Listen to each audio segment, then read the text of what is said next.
Hello, everyone, and welcome back to Needy No More, the podcast dedicated to healing the anxious attachment style. I'm your host, anxious attachment style coach and author, Chris Ratcliffe.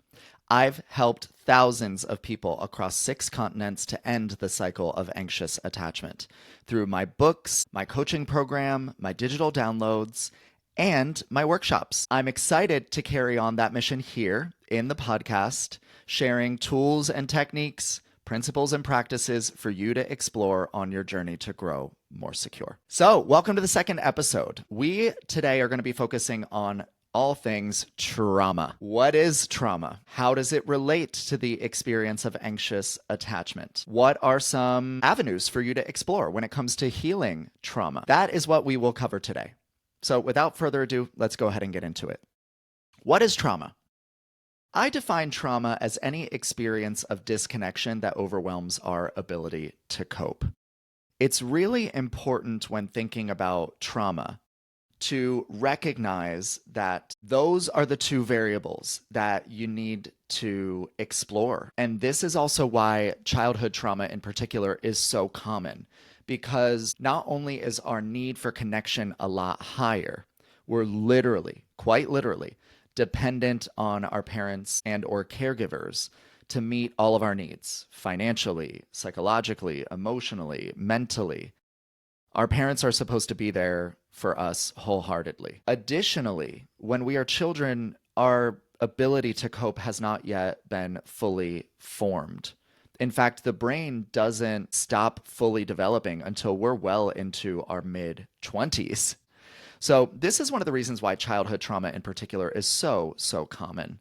Not only are we overly reliant on the people around us, but we haven't really fully learned how to cope effectively.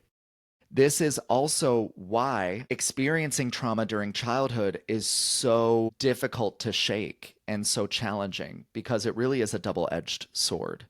Not only are typically the people who are supposed to be there for us wholeheartedly not there for us in some ways that we need, but in addition, we experience a doubling down effect where oftentimes the skills that we need to learn in order to be with the discomfort that those experiences create, those experiences of disconnection, we don't learn how to be with our feelings. And that's the double-edged sword of childhood trauma. The people who are supposed to be the warmest to us are sometimes the coldest. The people who are supposed to model the skills for us to be able to manage those experiences oftentimes do not, because they themselves never learned how. But that said, healing from trauma is never about blaming parents. In my experience, both personally and professionally, parents are doing the best that they can with the tools that they have. They're giving you 100% of what they have to give. And it can be simultaneously true that they are doing that. They're giving you every ounce of energy and attention and love and affection and support and encouragement that they can give you, and it might not be enough for you. Our needs are extreme when we're children. We don't yet know how to interpret the world around us.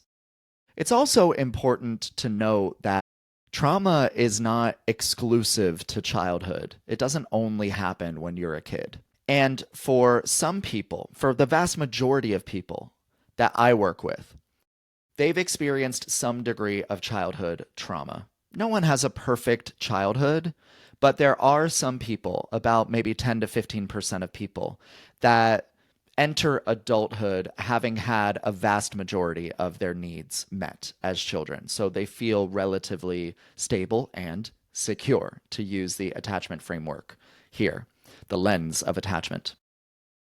But that said, every relationship we have in our lives either helps us advance towards the secure side of the attachment spectrum, or sometimes regress towards the more insecure side of the attachment spectrum. And so even in adulthood, we can perpetuate or exacerbate our anxious attachment in relationships that just reinforce childhood trauma.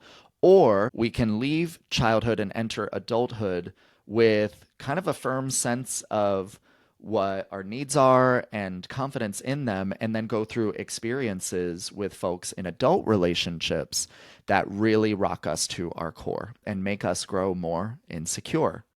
Those kinds of experiences can be things like infidelity in an adult relationship, or even betrayal by a friend or a family member. Experiences of abandonment are big in creating anxious attachment and the anxious attachment style, but it doesn't always go back to childhood. And it's so important to note that, because if you're listening to this or watching this, and while we're exploring the topic of trauma today, you can't really identify anything that happened in childhood specifically, there might be experiences in your adulthood that caused you to grow more insecure. It's up to you to reflect on the experiences that you have been through and to identify where your healing work resides. On that note, let's explore a couple of different types of trauma. There are two different ways that I like to describe different kinds of trauma. One is through what's called big T trauma and little t trauma. Big T trauma is what many people, when they hear the word trauma, expect.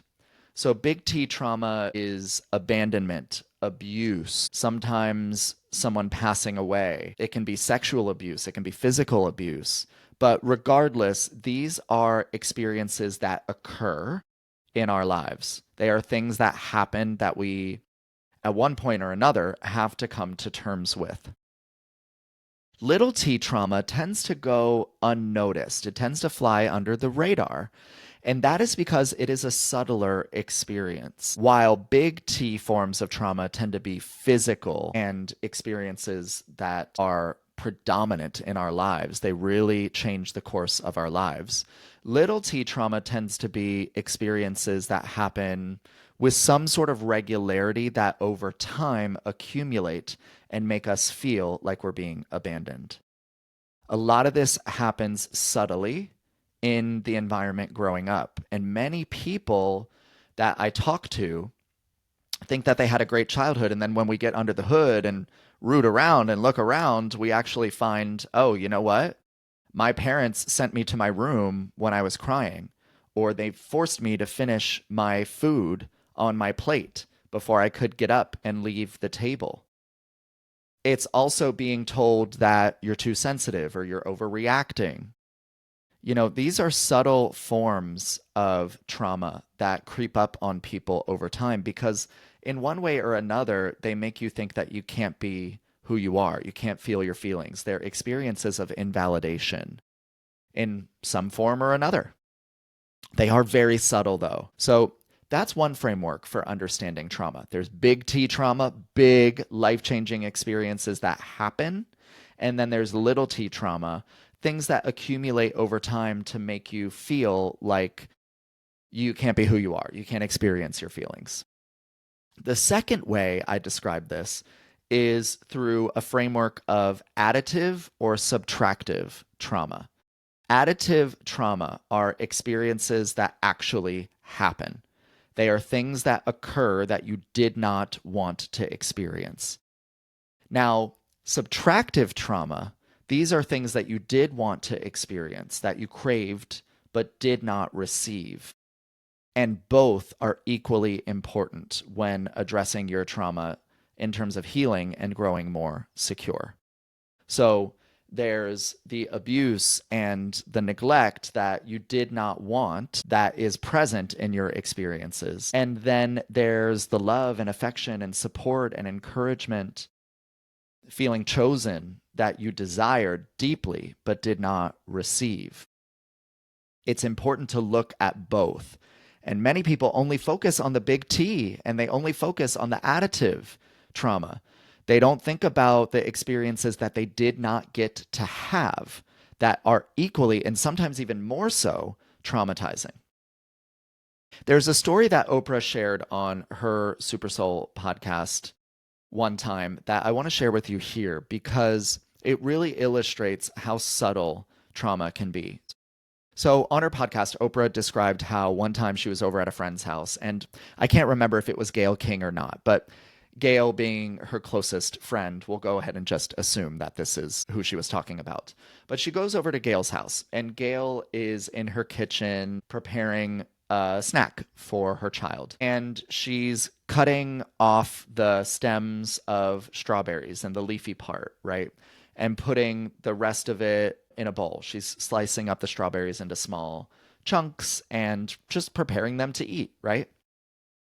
And Oprah was deeply moved by this when she saw the care and consideration that Gail, or her friend, was putting into the preparation of this food, because she realized, I never experienced that. I didn't have someone put that much thought and care into preparing my food growing up. And so in that moment, she was realizing the subtractive quality that trauma also possesses. It's not always additive, it's not always what happens. Sometimes it's equally and more impactful what didn't happen. The hugs you didn't receive, the pat on the back that you never got, the you can do this and I believe in you that you never heard. That is deeply troubling for a child who has big feelings and a big heart and who is sensitive. I know this from experience. You heard me talk in the first episode about some of my most hurtful experiences in my life with my mom, Linda, with my father, Brett, with my sister, Michelle. And I experienced both additive and subtractive trauma with them. They usually go hand in hand. It's just we don't oftentimes look at or reflect on the subtractive trauma that is inherently present for us. Because when you're experiencing one form of trauma, it's usually robbing you of an experience of connection. So when you're experiencing disconnection, it's also robbing you of connection. And we don't often make that connection for ourselves when we're reflecting on our own experiences and our own trauma. So with my mom, I mentioned how she moved away when I was really young. So it wasn't just the shocking experience of abandonment in that moment. It was also the weekends we didn't get to share together. The car rides of us singing that were going to be fewer and further between because now it took a plane ride to get to her. With Michelle, it wasn't just the sexual abuse and the molestation that I experienced. It was also the fact that because of her acting out and ending up in juvenile jail and the foster care system, me not having an older sister around, me not having a positive role model, a shield for all of life's events. With my dad, it wasn't just the fact that he couldn't accept or struggled to accept my coming out as a gay man when I was 14, and those years that we struggled from when I was 14 until when I was 17, when he had his stroke and nearly died. It was also the love and affection and the validation and the reassurance that I did not receive from him because he didn't know how to be with his own feelings, let alone mine. So you can see that both forms of trauma are present in my own story, and they are likely present in yours too. And it's really, really important to reflect on both. I've also heard stories from many people all over the world that illustrate these different kinds of trauma. I've heard harrowing, heartbreaking stories from folks. I've heard about one person being locked in the attic and fed scraps of rotten food. I've heard about all forms of abuse, physical, emotional, sexual. I mean, you name it. I've heard just truly heartbreaking things from folks that are difficult to hear. But at the same time, there's a lot of other trauma that tends to fly under the radar here. And that is also important to consider.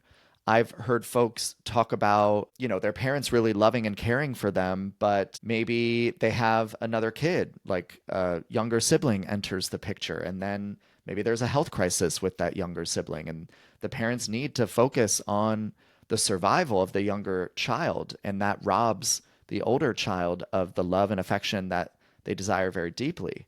There are lots of different examples of this, and trauma takes many, many forms. But ultimately, only you can reflect on what you have experienced and get to the root of it. Also, remember that while trauma is clearly present in your experiences now, if you are experiencing anxious attachment, it doesn't always come back as a clear-cut, defined memory or set of experiences that you've been through.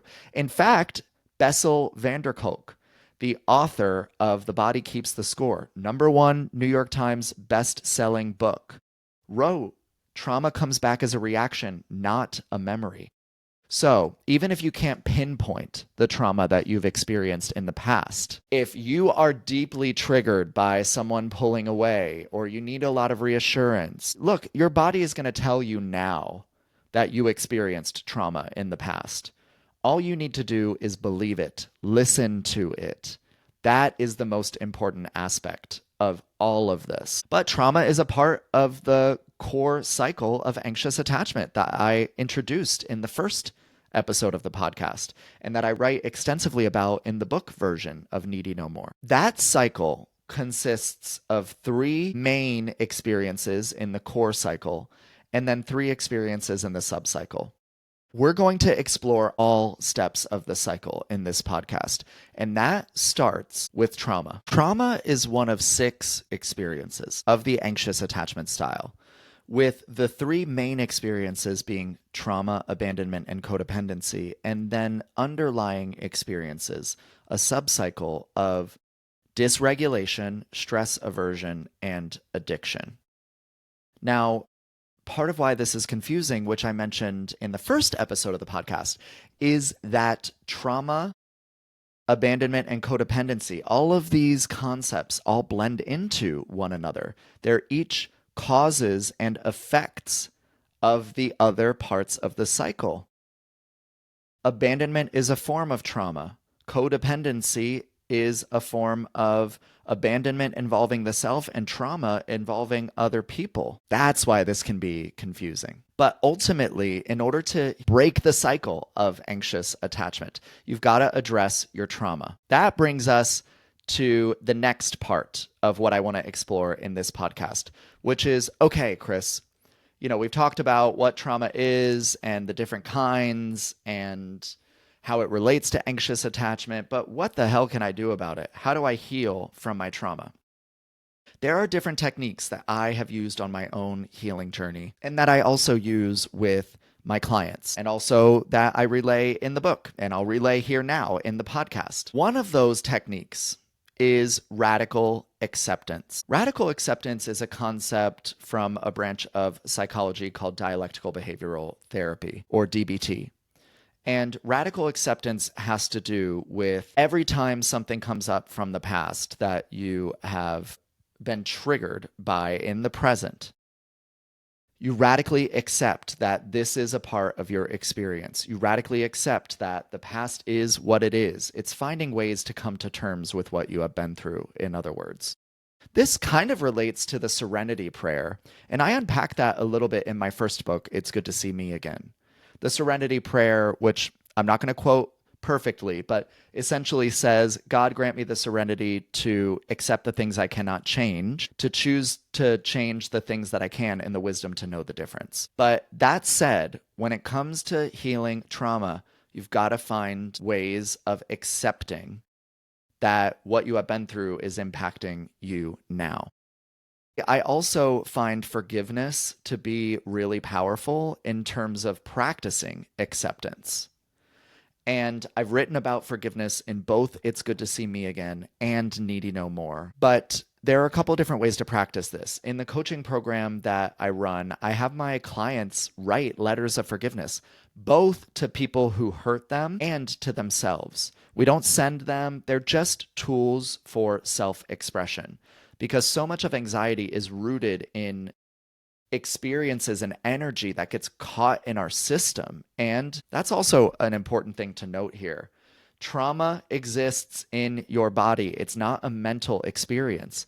It goes back to that Bessel van der Kolk quote that I shared earlier about how trauma is a reaction, not a memory. In other words, it is a somatic physiological experience in your body, not something that you're mentally controlling or thinking about. So let's explore forgiveness a little bit here. Forgiveness is widely misunderstood. Many people think that forgiving is about releasing somebody else. That couldn't be further from the truth. Forgiveness is about releasing yourself from the emotional ties that you have to that person and to that experience. It's about recognizing that your peace matters more than that pain. Forgiveness, while a form of acceptance, is not a form of approval. You are not condoning what occurred. You are acknowledging that it mattered to you and also acknowledging, again, that your peace now matters more than carrying the burden of that pain with you. Forgiveness is also not forgetting. I know in our culture, many people say, forgive and forget. You're not going to forget. And the body never forgets. Your nervous system will always remember the ways in which you were abandoned or invalidated or traumatized. It just will. That's how your nervous system works. We'll continue to explore that in future episodes, especially when we talk about dysregulation in the nervous system. But that said, forgiveness is actually the opposite of forgetting. It is choosing to remember what happened to you and changing your frame of reference to it. It's saying, yes, this mattered to me. Yes, this happened. Yes, it hurt. And I'm choosing peace now. And I'm choosing me. And I am choosing to let the pain in. So many people think they need to let go. You don't need to let go. You need to let it in. Let the energy in and let it work its way out of your system. And these are all processes. You're going to have to accept many times. You're going to have to forgive many times. The pain is going to come up again and again and again. That's natural. But when it comes up for release, it's actually an opportunity for healing. And this is why triggers are actually not a bad thing at all. They're an opportunity for you to advance in your healing. There's another forgiveness technique that can be really helpful to explore as well. And it's an ancient Hawaiian practice called Ho'oponopono. Ho'oponopono roughly translates to correction. And it is an opportunity, a framework for forgiveness. There are 4 steps in Ho'oponopono. The first is, I'm sorry. The second is, please forgive me. The third is, thank you. And the fourth is, I see you, or I love you. These steps are about honoring one another. And look, you don't always have to have the other person present with you in order to practice Ho'oponopono. I think that's how it was originally intended, for 2 people to gather together and to admit their own wrongdoings and to find a way to repair, to reconcile. But I've also used Ho'oponopono to forgive my mom and my sister Michelle and my dad, to forgive what they could not provide to me. I've used Ho'oponopono with visualization to picture those figures in my life who mattered to me very deeply, coming to me and saying, I'm sorry, please forgive me. Thank you. I love you. And let me tell you, it is deeply cathartic and healing. That brings me to another technique that you can explore when addressing your trauma. And that is reparenting. Reparenting is kind of an umbrella term for finding ways to give yourself the love and consideration and care and affection that you did not receive previously, usually going back to the environment that we grew up in, but not always. A form of reparenting that I love to use with folks is inner child work. So I pair this with visualization techniques as well, where through a guided visualization, I will have folks picture a younger version of themselves or a previous version of themselves. It's not always inner child. Sometimes it's you last week or you last month or you last year going through your breakup or your divorce. or losing someone that you cared very deeply about. Regardless, it's an opportunity to use visualization to picture that version of yourself and to have a conversation with them. Again, so much of anxiety and so much of trauma is about what we have repressed in our system. And we don't often sit and actually allow for the expression of those emotions. And we end up carrying that baggage with us throughout our entire lives until we release it. But inner child work can be deeply healing. Some people also find a lot of progress with internal family systems work or parts work, where they can sit with different parts of themselves. Parts that felt abandoned, parts that felt invalidated, parts that went through big T or little t trauma, parts that went through additive and subtractive trauma.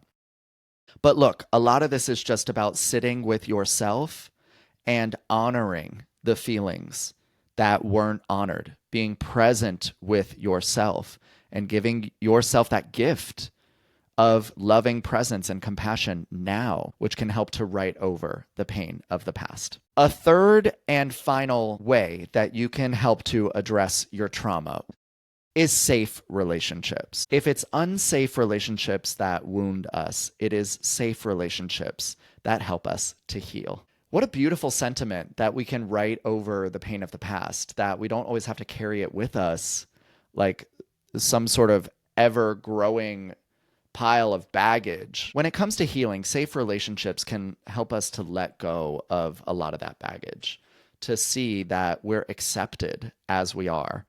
Not 100% of the time, not absolutely. Adult relationships are not unconditional. They are conditional.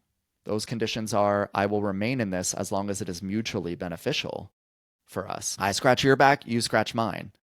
But the more that you feel understood, the more that you feel like someone really gets you and respects you and honors you and celebrates you, that increases a sense of safety. And that safety now can write over a lot of pain from the past that you experienced, because it shows you that life and relationships don't always have to be defined by drama and trauma. And it's deeply healing when you experience people who embrace you now, especially in the ways that you did not experience previously. There's a concept that I espouse called emotional diversification. I created this concept. I borrowed the concept of diversification from the world of finance and investing, where diversification is a strategy for mitigating risk and for reducing the amount of risk exposure that you're taking on by spreading out your investments and diversifying your portfolio in such a way that if one sector or one part of your portfolio takes a hit, that you're protected elsewhere. I believe the same is true of our emotional lives. In order to reduce our emotional risk, we need to spread out our ability to connect among a wider variety of people. We have to lean on our friends, our family, our colleagues, ourselves, nature, a higher power.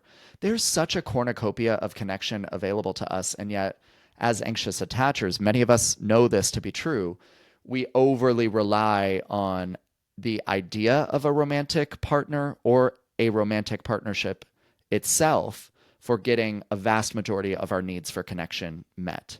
And while a romantic partner can be a wonderful addition to our lives that can help to make us feel safe and understood and can meet some of our needs, they are not some sort of need fulfilling ATM. They're not at your beck and call to meet all of your needs all of the time. And this is where emotional diversification and a wider variety of safe relationships can help. It's a much less risky proposition to spread your desire for connection out among a wider variety of people. I always say to folks, if it takes a village to raise a child, why does that suddenly stop at the age of 18? The truth is, it does not. We all need our village to get through life. No one makes it out alone. We need other people. We are a social species. We are social creatures. We are neurologically hardwired for connection. We need support and we need other people to get through life. And quite frankly, healing does not happen in isolation. So many people go into a cocoon phase. And it's not that it's bad per se, but what is more healing is getting out there, having tough conversations with people, asking directly for what you want, practicing building a sense of safety. And this is the other thing I wanted to mention about safe relationships. They are not just found, they are built. And do you want to know how they're built? Through really tough, uncomfortable conversations where you speak up and you say, hey, what you said the other day didn't sit right with me and I don't feel good about it and I want to talk about why. It is speaking up and asking for what you need. I know you're super busy, but if you can reach out a bit more proactively, that would mean a lot to me. If we can find ways of connecting that work for both of us, ways of communicating, that would mean so much to me, and I would really appreciate that. We'll get into asking for needs to be met and boundary setting and communication in further episodes. But for right now, just know that when it comes to healing trauma, one of the most important aspects is having safe relationships with other people. We all need them. As we wrap up today's episode, I want you to sit down and reflect on the experiences of big T and little t trauma, or additive and subtractive trauma that you have experienced. One of the things that I have my clients do in my coaching program is what I call a relationship audit. This is also included in both the book version of Needy No More and my downloadable healing toolkit, which I'll share the links to in a minute.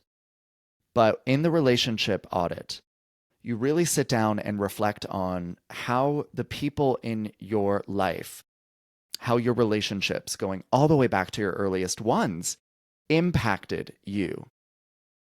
Your anxious attachment style did not come out of nowhere, and finding out what happened along the way that influenced and conditioned you to have these responses is essential.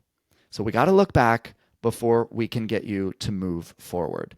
So I would highly encourage you to do that if you have not already. Okay, so some resources to end today's episode. The book, Needy No More, The Journey from Anxious to Secure Attachment, is available on Amazon. The Anxious Attachment Style Healing Toolkit is available on my website, crackliff.com, cracklife.com/starter kit. The book, if you want to link to it, is crackliff.com/needy. And if you're interested in exploring my coaching program, I would be honored to join you on your healing journey, and you can visit crackliff.com. Again, that's cracklife with 2 Fs.com/coaching. Sending love to all and looking forward to sharing more episodes with you soon.